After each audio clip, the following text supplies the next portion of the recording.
दूरदर्शन समाचार के विशेष कार्यक्रम सोशल कनेक्ट मध्य प्रदेश में आपका स्वागत है। मैं हूं स्वाति सिंह। सामाजिक जुड़ाव के इस अनोखे प्रोग्राम में हम जानेंगे इस सप्ताह कौन कौन सी खबरों और मुहिमों ने सोशल मीडिया पर लोगों का ध्यान खींचा।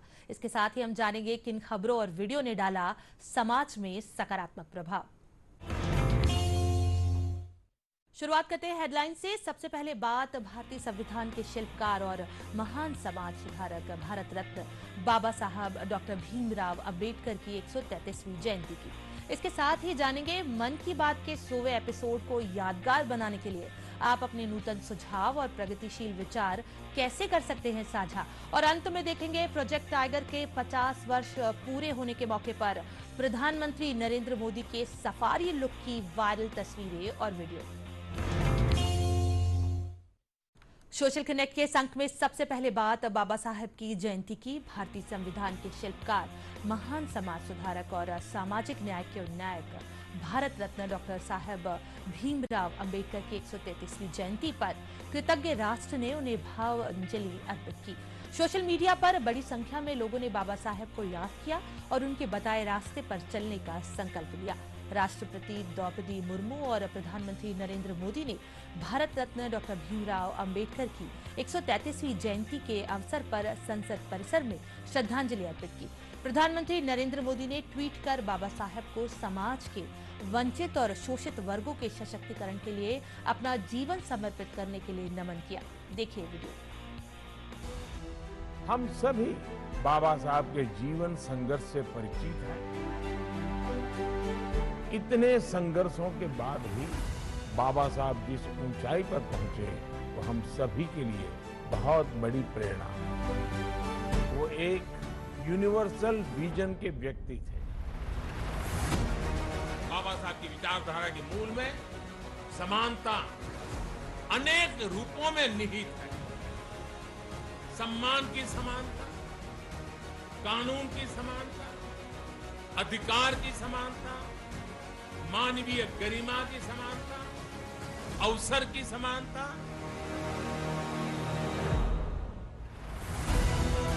आजादी की लड़ाई में हमारे लाखों करोड़ों स्वाधीनता सेनानियों ने समरस समावेशी भारत का सपना देखा था। उन सपनों को पूरा करने की शुरुआत बाबा साहब ने देश को संविधान को लेकर के की। आज उसी संविधान पर चलकर भारत एक नया भविष्य गढ़ रहा है, सफलता के नए आयाम हासिल कर रहा है। मैं कृतज्ञ राष्ट्र की तरफ से, सभी देशवासियों की तरफ से बाबा साहेब को आदरपूर्वक श्रद्धांजलि अर्पित करता हूं। देश भर में 11 अप्रैल को महात्मा ज्योतिबा फुले की जयंती मनाई गई। सोशल मीडिया पर लोगों ने महात्मा ज्योतिबा फुले की जयंती पर उन्हें याद किया। प्रधानमंत्री नरेंद्र मोदी सहित कई बड़ी हस्तियों ने समाज सुधारक महात्मा फुले को श्रद्धांजलि दी।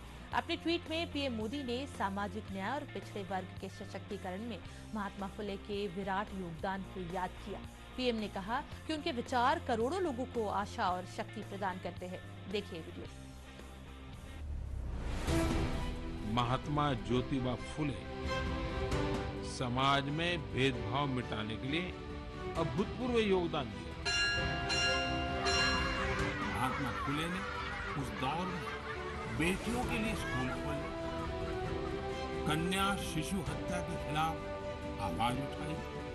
उन्होंने जल संकट से मुक्ति दिलाने के लिए भी बड़े अभियान चलाए।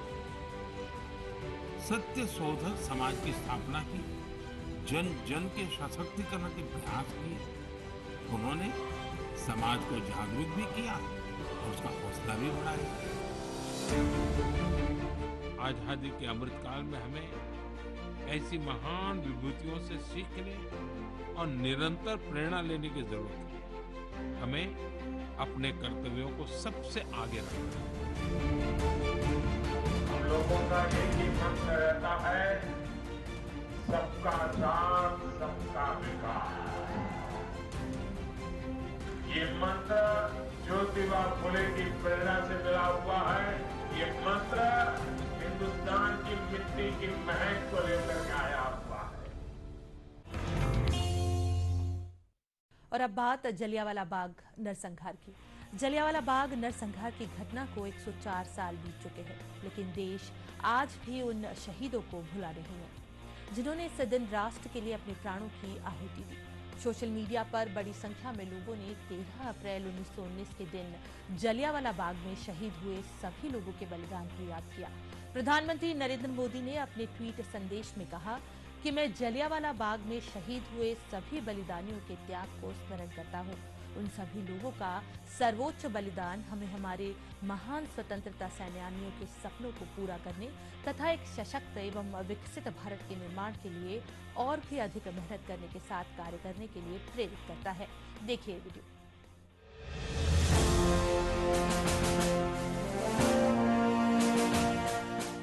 जलियांवाला बाग वो स्थान है जिसने सरदार उधम सिंह, सरदार भगत सिंह जैसे अनगिनत क्रांतिवीरों, बलिदानियों, सेनानियों को हिंदुस्तान की आजादी के लिए मर मिटने का हौसला दिया। 13 अप्रैल 1919 के वो 10 मिनट हमारी आजादी की लड़ाई की वो सत्य गाथा, चीर गाथा बन गए, जिसके कारण आज हम आजादी का अमृत महोत्सव मना पा रहे हैं। जलियांवाला बाग नरसंहार से पहले इस स्थान पर पवित्र वैशाखी के मेले लगते। इसी दिन गुरु गोविंद सिंह जी ने सर्बत दा भला की भावना के साथ खालसा पंथ की स्थापना की।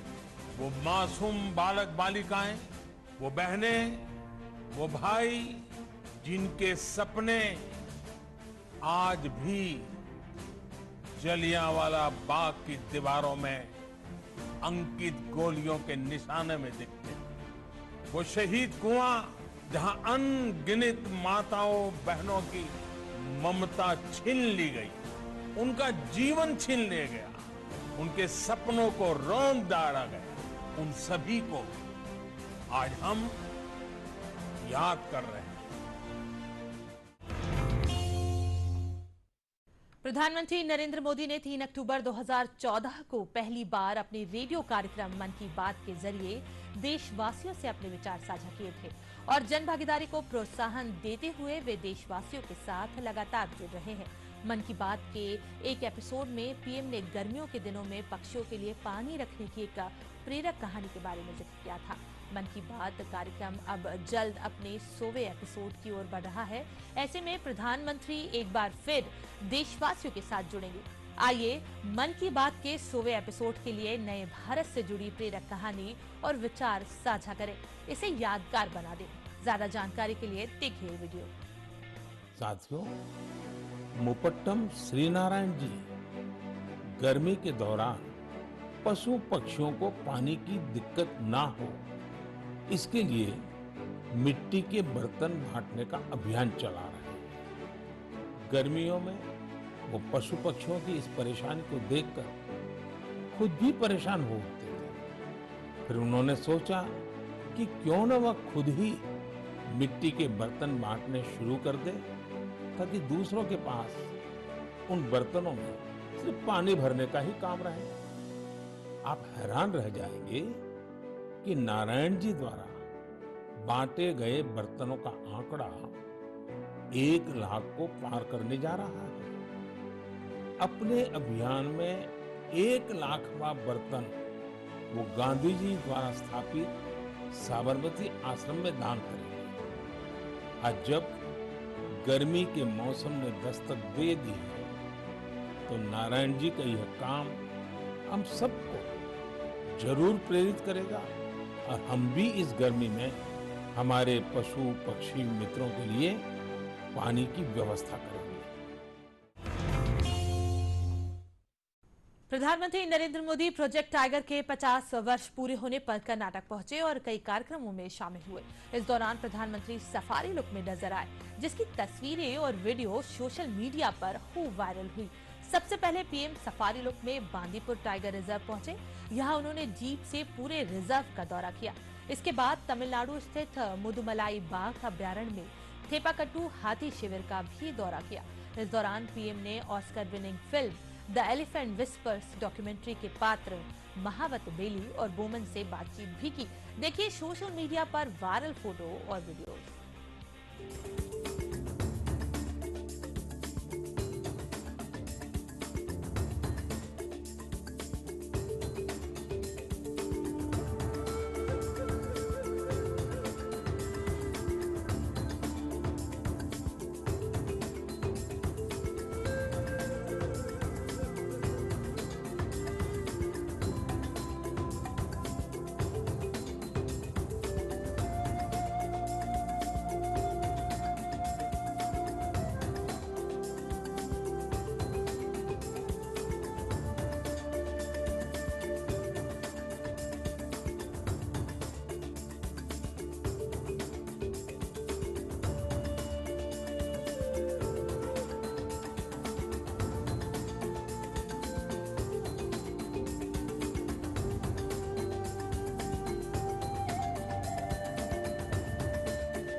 नई दिल्ली में तमिल नववर्ष समारोह का आयोजन किया गया, जिसकी तस्वीरें और वीडियो सोशल मीडिया पर खूब वायरल हुए।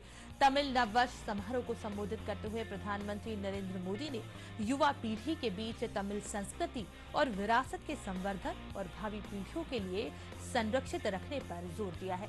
प्रधानमंत्री ने कहा कि यह विरासत एकता और राष्ट्र सर्वप्रथम की भावना का प्रतीक है। प्रधानमंत्री ने तमिल साहित्य को सुदृढ़ करने पर जोर देते हुए कहा कि यह भविष्य के ज्ञान और अतीत के विवेक का स्रोत है। ये मेरा सौभाग्य है कि जितना प्यार मैंने तमिलनाडु को किया है, तमिल लोगों ने हमेशा उसे और ज्यादा करके मुझे वापस लौटाया है।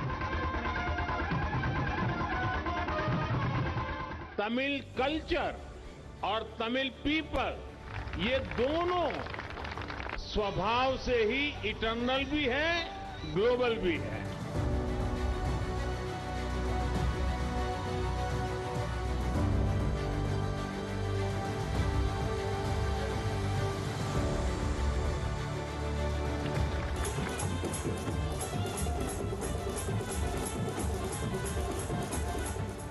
आजादी के अमृत काल में हमारी ये जिम्मेदारी है कि हम अपनी तमिल विरासत के बारे में जानें और देश और दुनिया को गर्व के साथ बताएं।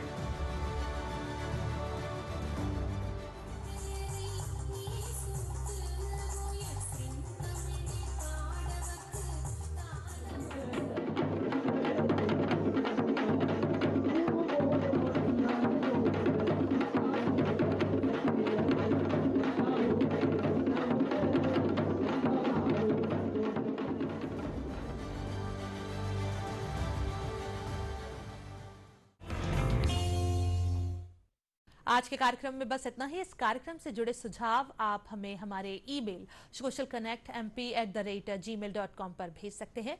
अगले अंक में हम फिर हाजिर होंगे सोशल मीडिया की प्रमुख हलचलों के साथ। तब तक के लिए दीजिए इजाजत। नमस्कार।